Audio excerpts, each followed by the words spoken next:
হঠাৎ করেই কিছুটা চুপচাপ হয়ে গেছে ইরান। তেহরানের নীরবতা নিয়ে ডালপালা মেলেছে বেশ কিছু গুঞ্জন। অনেকেই বলার চেষ্টা করছেন ইরানের ক্ষমতা কাঠামোতে ভাঙন দেখা দিয়েছে।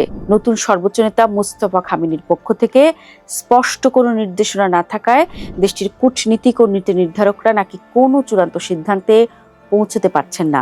কেউ কেউ আবার বলছেন দেশটির ইসলামী বিপ্লবী বাহিনী তুলনামূলক উদারপন্থী নেতৃত্বকে কোণঠাসা করে রেখেছে, তাই ইউরেনিয়াম সমৃদ্ধকরণ এবং বর্তমান মজুদ নিয়ে ঠিক কতটুকু ছাড় দেওয়া হবে তা নিয়ে নাকি ইরানের ভেতরেই এখন তীব্র মতভেদ চলছে।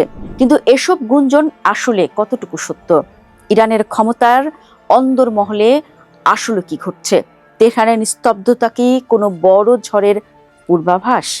দর্শক, গত 28 ফেব্রুয়ারি ভয়াবহ বিমান হামলায় ইরানের দীর্ঘদিনের সর্বোচ্চ নেতা আয়াতুল্লাহ আলী খামেনি শহীদ হন। যে কোনো দেশের জন্য এটি একটি চরম মুহূর্ত, কিন্তু ইরান দ্রুত তাদের নতুন নেতা হিসেবে খামেনির মেঝো ছেলে মোস্তফা খামেনিকে স্থলাভিষিক্ত করে।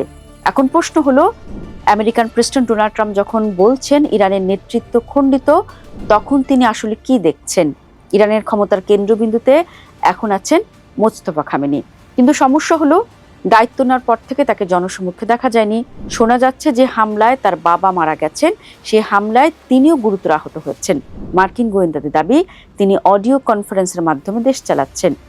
যখন একজন নেতার শারীরিক উপস্থিতি নিয়ে ধোঁয়াশা থাকে, তখন বহির্বিশ্বে এবং দেশের ভেতরেও এক ধরনের অস্থিরতা তৈরি হওয়া স্বাভাবিক। ট্রাম্প সম্ভবত এই অদৃশ্যতাকেই নেতৃত্বের দুর্বলতা বা ভাঙন হিসেবে প্রচার করছেন। দর্শক, ইরানের রাজনীতিতে এখন দুই ধরনের ধারা স্পষ্ট। একদিকে আছেন পার্লামেন্টের স্পিকার মোহাম্মদ বাগের গালিবাফ। তিনি একজন ঝানু রাজনীতিবিদ এবং সাবেক সামরিক কর্মকর্তা। ট্রাম্পের সাথে পাকিস্তানের ইসলামাবাদে যে আলোচনা চলছে, তার মূল নেতা এই গালিবাফ। তিনি বোঝাতে চাইছেন যে যুদ্ধ দিয়ে সবকিছু হয় না, কূটনৈতিক টেবিলে বসে সামরিক বিজয়কে রাজনৈতিক শান্তিতে রূপান্তর করতে হবে। কিন্তু ঠিক উল্টো দিকে দাঁড়িয়ে আছে বিপ্লবী বাহিনী। তারা হলো ইরানের আসল পেশি শক্তি। গালিবাফ যখন শান্তির কথা বলছেন, বিপ্লবী বাহিনী তখন হরমুজ প্রণালীতে জাহাজে হামলা চালাচ্ছে।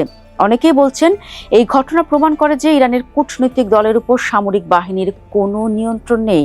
অর্থাৎ সরকার বলছে এক কথা, আর বন্দুক হাতে থাকা বাহিনী করছে অন্য কাজ।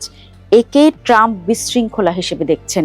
দর্শক, এই মুহূর্তে ইরানে আরেকটি গুরুত্বপূর্ণ চরিত্র হলো পায়েদারি ফ্রন্ট বা কট্টরপন্থী গোষ্ঠী।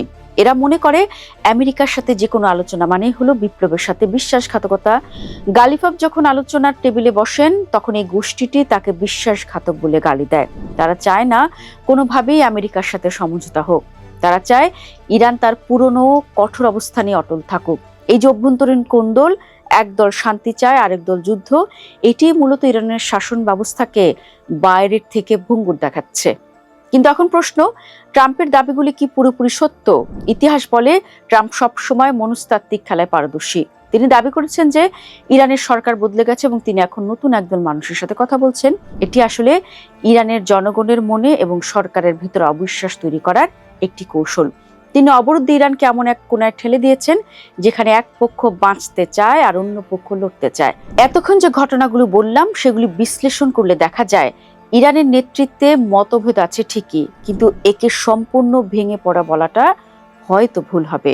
ইরানের শাসন ব্যবস্থার একটি অদ্ভুত বৈশিষ্ট্য হলো, যতই ভেতরে ঝগড়া থাকুক, যখন চূড়ান্ত সিদ্ধান্তের সময় আসে, তখন সার্বভৌম সিদ্ধান্ত বা সিস্টেমের নির্দেশ সবাই মেনে নেয়। বিপ্লবী বাহিনী হয়তো এখন গালিবাফের উপর খবরদারি করছে, কিন্তু যদি নতুন সর্বোচ্চ নেতা মোস্তফা খামেনি একটি চূড়ান্ত চুক্তি অনুমোদন করেন, তবে এই বিদ্রোহী সুরগুলো রাতারাতি মিলিয়ে যেতে পারে।